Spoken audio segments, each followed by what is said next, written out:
Друзья, привет! Я продолжаю гайд по моду Industrial Craft на версии 1.12.2. В этой серии поговорим про производство материя, про иридий. Для производства материи вам потребуется 4 механизма. Производитель материя, репликатор, шаблонохранитель и сканер. Далее давайте запитаем нашу систему электроэнергии. Генератор материи поддерживает до 512 EV в тик.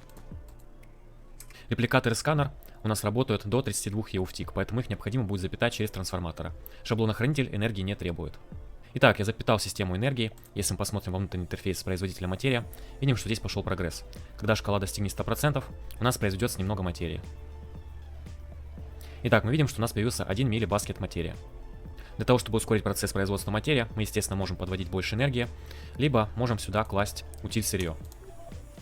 Как видим, процесс производства материи у нас ускорился. И вот мы видим, как у нас быстро произвелось еще 2 миллибаскета материи. Также вместо утиль-сырья можно использовать коробки с утиль-сырьем. Делаются они следующим образом.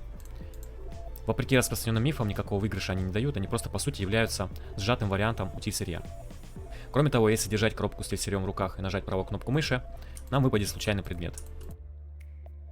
Если у вас много коробок с утиль-сырьем, то можно выбивать какие-нибудь редкие ресурсы. Когда мы произведем немного материи, можно в производитель материи положить такое вот улучшение выталкивать из жидкости, и материя у нас будет перемещаться в репликатор. Здесь мы будем производить различные предметы, которые прежде всего нужно будет отсканировать в этом сканере. Кладем сюда необходимый нам предмет, например, оловянную пыль. И через какое-то время, порядка 2 минут, у нас предмет отсканируется, и дальше сможем крафтить в репликаторе. Кроме того, жидкая материя – это единственный способ производить иридиевую руду. Чтобы вам отсканировать такую иридиевую руду, вам придется побегать по данжам и найти 9 таких вот иридиевых осколков. Однако, если у вас установлена модификация Advanced Solar Panels, там еще есть молекулярный преобразователь, где с помощью железного слитка также можно будет получать иридий.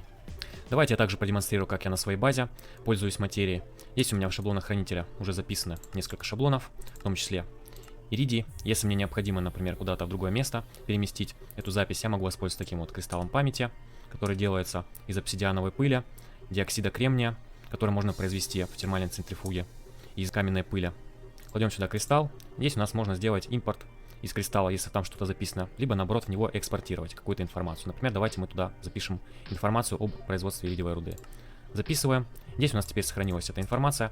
Далее этот кристалл можно положить в другой шаблонохранитель и считать оттуда информацию о производстве иридия. Это особенно будет полезно, если вы играете где-то на серверах, например, с друзьями, и можете так обмениваться крафтами. Итак, в репликаторе у меня накопилась жидкая материя. Чтобы произвести какой-то ресурс, мы просто кликаем здесь, выбираем необходимый нам ресурс и нажимаем либо на одиночный запуск, то есть произвести что-то разово, либо нажимаем на повторяющий запуск, то есть ресурс будет производиться, пока мы не нажмем на кнопку стоп.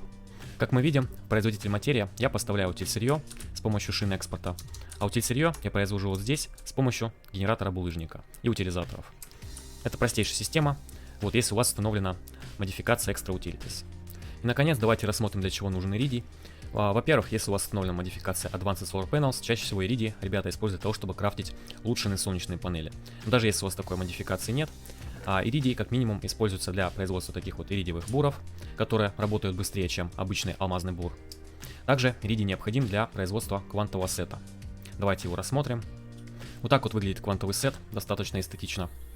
У него есть большой запас прочности, вы можете даже в лаве в нем плавать, пока он не разрядится, а заряжать его можно будет только в МФСУ. Также квантовый нагрудник позволяет летать, если мы будем нажимать на пробел, как на джетпаке. Также мы можем нажать пробел плюс мод свечкей, и тогда будем находиться в режиме парения. Чтобы посмотреть, какая у вас кнопка стоит на мод свечкей, рекомендую зайти в настройки, управление и найти раздел Industrial Craft. И вот мы видим в разделе Industrial Craft, какие у нас кнопки стоят, например, на мод свечкей. Квантовые штаны нам позволяют быстро бегать, если мы именно бегаем, а не ходим. А квантовые ботинки нам позволяют высоко прыгать, если мы зажимаем пробел и Boost Key. Вот на такую высоту мы подпрыгиваем, если сжимаем одновременно эти кнопки. На квантовом шлеме можно активировать ночное зрение, если нажать одновременно кнопки Alt Key и мод Switch Key. Однако вы будете получать слепоту, если находитесь на свету, поэтому рекомендую включать такой режим только когда вы находитесь в пещере. Также квантовый шлем будет вас кормить при условии, что у вас в инвентаре есть такие заполненные консервные банки. Они производятся в консервирующем механизме, который в моей версии называется наполнителем, а сами консервные банки производятся в формовщике металла.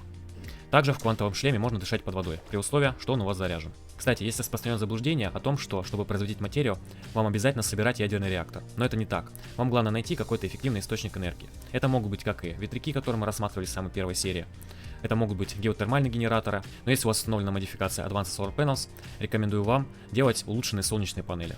На этом все. Если вам понравилось видео, ставьте лайк, подписывайтесь на канал, жмите на колокольчик, чтобы новые видео не пропускать. В комментариях пишите свои замечания, рекомендуйте видео друзьям. Жду вас в следующих сериях. Пока.